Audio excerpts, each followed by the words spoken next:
There's a quiet disappointment that many believers carry, but rarely talk about.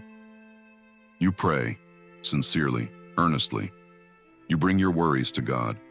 You do what Scripture invites you to do. And afterward, you wait for peace. You expect a softening, a settling, a sense that everything has been placed back into God's hands.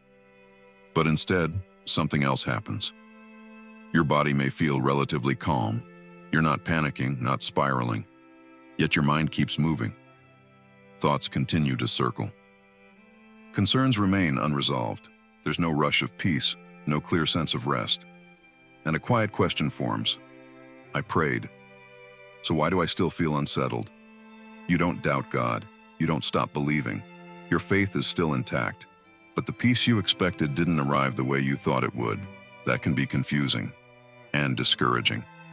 Because we're often taught, subtly or directly, that prayer leads to peace. That if we truly hand things over to God, calm should follow. So when unrest lingers, it can feel like something didn't work.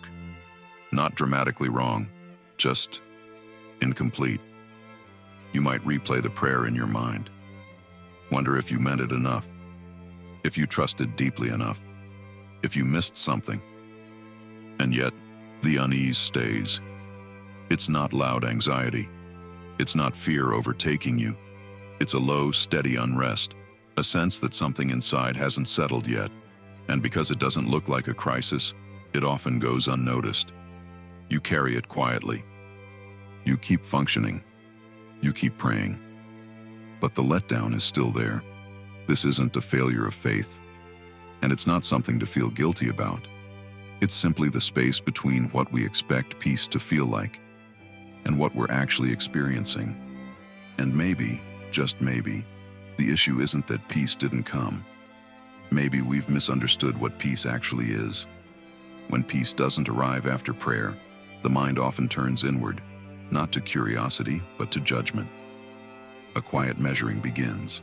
If I trusted God more, I wouldn't feel this way. If my faith were stronger, peace would already be here.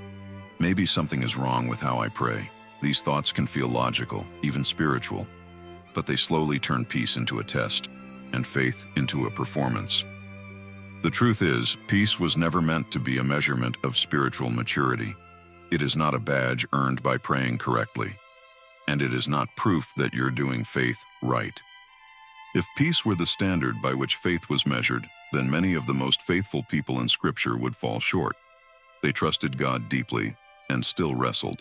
They prayed honestly and still waited. They believed and yet carried unrest. The absence of peace does not mean the absence of God. God does not withdraw when your emotions are unsettled. He does not step back because your inner world hasn't quieted yet. And He is not disappointed by your unrest. Unrest does not offend God. Pretending you're at peace when you're not, that's what creates distance. When peace becomes something you feel pressured to produce, prayer itself can start to feel heavy. Instead of being a place of refuge, it becomes another space where you evaluate yourself. But God has never asked you to monitor your emotions as proof of your devotion. Faith is not measured by how calm you feel. It is revealed by where you turn when calm is missing. So if you've been quietly blaming yourself, if you've been wondering whether this season says something negative about your spiritual life, you can release that weight here. Nothing needs to be defended. Nothing needs to be justified. And once that pressure lifts, it becomes possible to approach peace differently, not as something to achieve, but as something to understand more gently. One of the most important shifts we can make in this conversation is understanding that peace and calm are not the same thing. We often use the words interchangeably, but they describe very different experiences. Calm is a state of the nervous system. It's what happens when the body and mind slow down. Breathing steadies, thoughts quiet, tension eases. Peace, in the way Scripture speaks of it, is something deeper. Peace is not the absence of sensation or emotion. It is relational safety, the assurance that you are not alone, not abandoned, and not responsible for holding everything together by yourself. This is why peace can exist alongside emotion. You can feel grief and still have peace. You can feel uncertainty and still have peace. You can feel mentally restless and still be deeply held by God. When we expect prayer to always produce calm, we unknowingly set ourselves up for disappointment. Because prayer does not bypass the nervous system. It does not erase stress on command, and it does not instantly quiet a mind that has been carrying concern for a long time. Prayer brings you into presence, not control. Sometimes that presence feels comforting right away. Other times, it simply means you are not facing the unrest alone. God's peace is not a sensation you generate. It's not something you summon by praying the right words or believing hard enough. It is companionship. It is God staying near when your inner world hasn't settled yet. It is steadiness in the middle of movement. It is being anchored even while thoughts continue to rise and fall. This is why you can finish praying and still feel mentally alert. The mind may still be processing, the body may still be unwinding, but peace may already be present in a quieter way beneath the surface. When peace is mistaken for calm, believers often feel confused and discouraged. They assume something didn't work, that prayer failed. But what if prayer did exactly what it was meant to do? What if peace didn't arrive as silence, but as company? This reframing helps explain a tension many believers live with: loving God sincerely, trusting Him deeply, and yet still feeling unsettled inside. That tension doesn't mean peace is missing. It means peace is being misunderstood. And learning to live within that tension is part of what faith gently teaches us over time. My dear friends, one of the hardest parts of this season is the contradiction it creates inside you. You love God. You trust Him. You believe what He says is true. And yet, you feel unsettled. Both realities exist at the same time. You can genuinely rely on God and still feel restless. You can believe deeply and still feel emotionally behind. You can have faith, real faith, and still carry discomfort in your inner world. This is confusing, especially because we're often taught to expect alignment. If faith is strong, emotions should follow. If trust is present, peace should be immediate. So when that alignment doesn't happen, the experience can feel lonely. You may hesitate to talk about it. You may assume others don't struggle this way. You may wonder why something so sincere feels so unresolved. But this inner conflict is far more common than it's spoken about. Faith often moves faster than feeling. Conviction settles before the body does. Truth can be embraced while the nervous system is still alert. This doesn't mean faith is weak, it means you are human. God is not threatened by this tension. He does not demand emotional consistency as proof of trust. He understands that growth happens unevenly. Belief, emotion, and healing rarely move at the same pace. What feels like conflict to you is not conflict to Him. It is simply the place where trust is learning to coexist with vulnerability. You are not failing because peace hasn't fully arrived. You are not divided because you feel unsettled. You are living in the space where faith is being carried honestly, not idealized. God's patience is wide enough to hold both your trust and your unrest. He does not ask you to resolve the tension before coming near. He meets you within it. And to understand how peace works in moments like these, it helps to picture it differently, not as the absence of movement, but as something steady that remains even when the surface isn't calm. That image will help carry us forward. So, it may help to picture peace in a different way, not as the absence of waves, but as an anchor beneath them. An anchor doesn't stop the sea from moving. It doesn't calm the wind. It doesn't make the surface quiet. What it does is hold. Waves can rise and fall, currents can pull, the surface can remain restless. And yet, something below keeps everything from drifting away. This is what peace often looks like in real life. Peace does not mean that thoughts stop forming. It does not mean emotions instantly settle. And it does not mean circumstances suddenly become gentle. It is also true that waves don't automatically signal danger. They signal movement, and anchors are not designed to prevent storms. They are designed to provide stability during them. When we expect peace to feel like stillness, we begin to fear any movement inside us. We interpret every restless thought as a sign that peace is gone. But peace, as God gives it, is not fragile. It is weighty.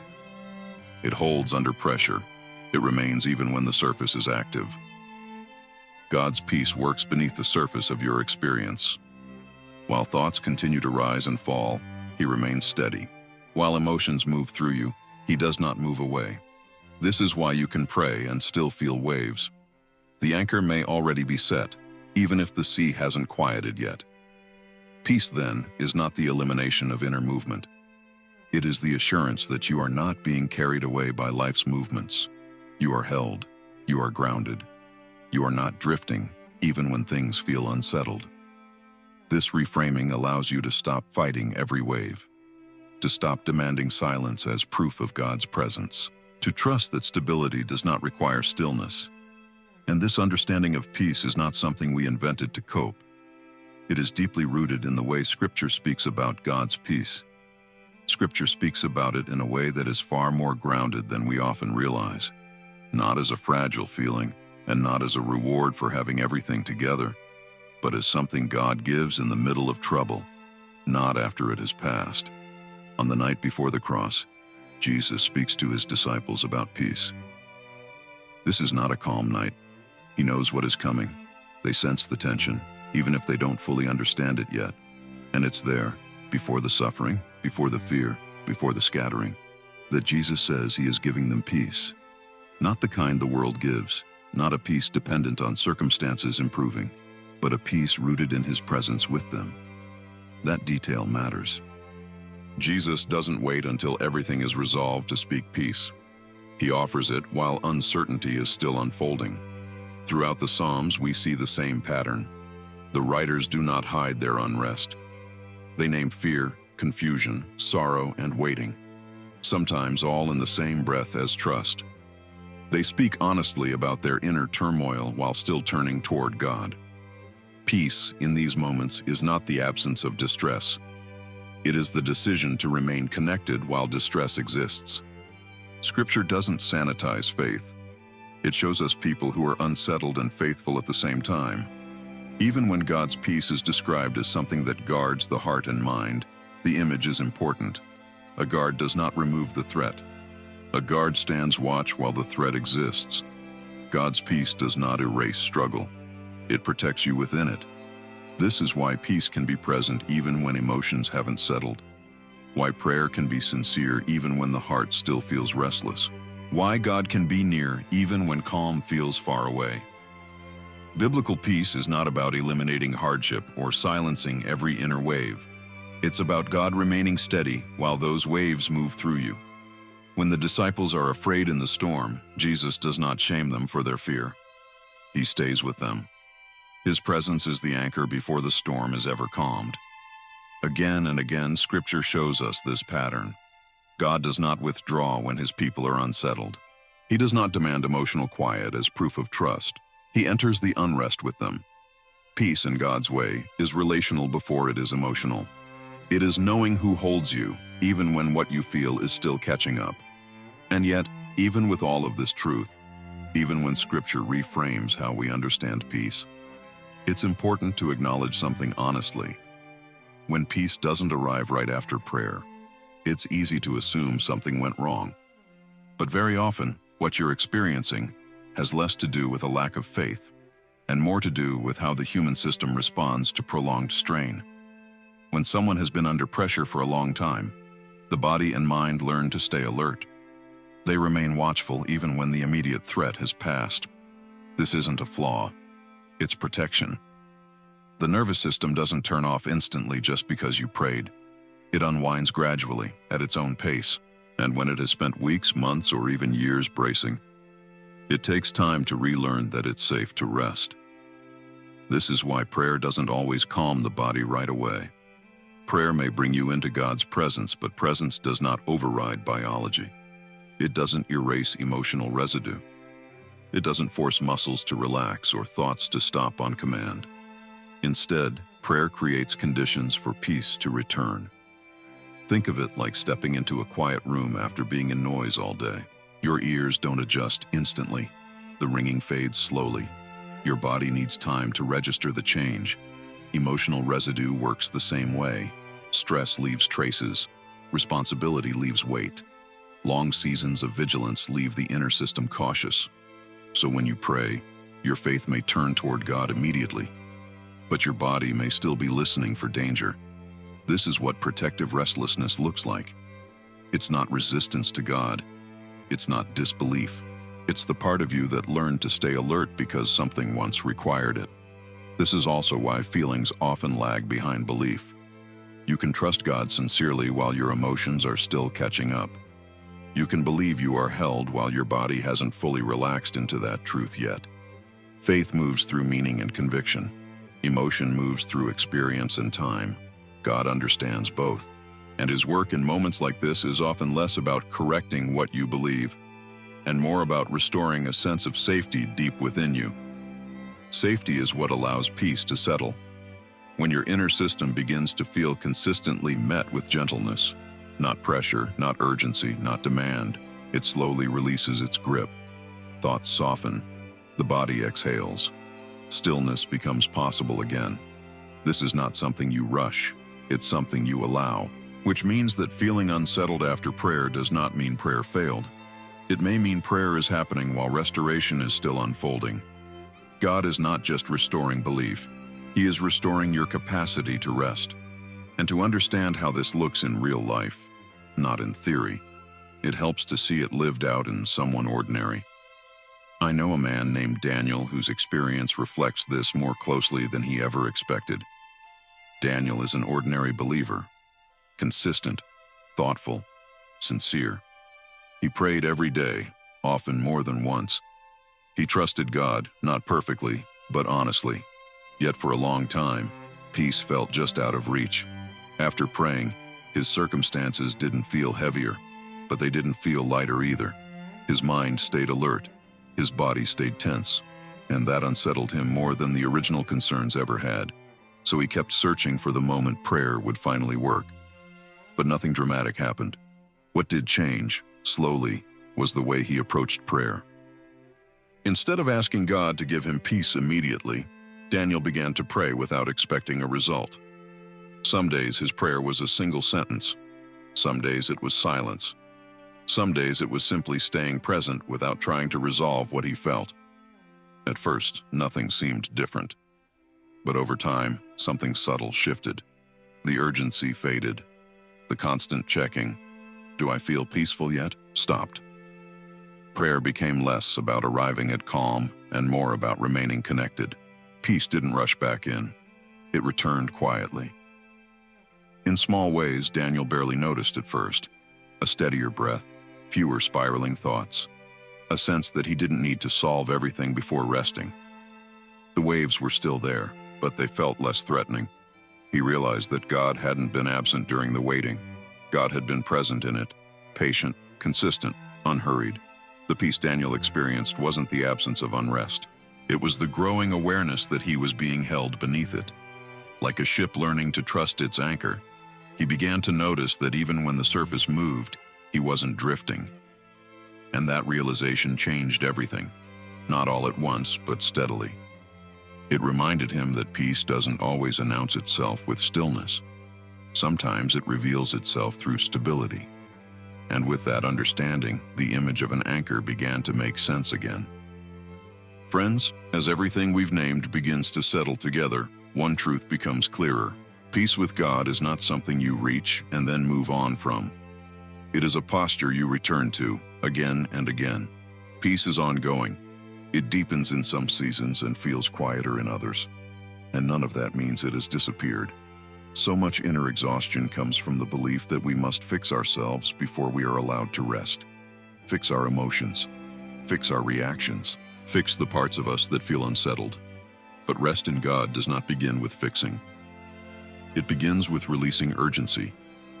Urgency says something must change immediately. Peace says you are already being held. When you stop demanding instant calm, you create space for something gentler to unfold. You allow rest to arrive in its own way, slowly, quietly, honestly. God's pace is patient. He is not rushed by your process. He is not alarmed by how long it takes for your inner world to soften. What feels slow to you is not slow to him.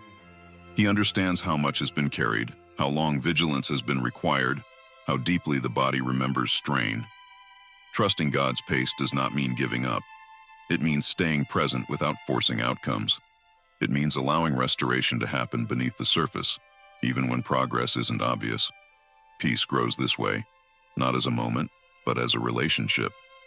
Not as silence, but as steadiness. Not as something you produce, but as something you learn to receive. And when you stop measuring peace by how calm you feel, you may begin to notice it in quieter forms, in your willingness to pause, in your ability to wait, in the gentle knowing that you don't have to carry everything alone tonight. This is what it looks like to rest in God, not once, but continually. And as we come to the end of this reflection, we won't try to resolve everything. Instead, we'll move toward something simpler, toward a blessing. As we come to the end of this time together, I want to leave you with reassurance rather than instruction. You are not alone in this season, not in the waiting, not in the unrest, not in the quiet questions you carry. Nothing about what you're feeling has taken you outside of God's care. Nothing about this pace has surprised Him. You don't have to rush peace. You don't have to force calm before resting, and you don't need clarity tonight in order to be held. If all you can do this evening is stop striving, even briefly, let that be enough.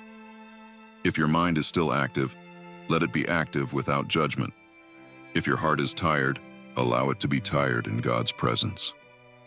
May you feel permission to loosen your grip on what you've been carrying. May your body be allowed to soften, even a little. And may your soul remember that rest is not something you earn. It's something you receive. God is patient with you.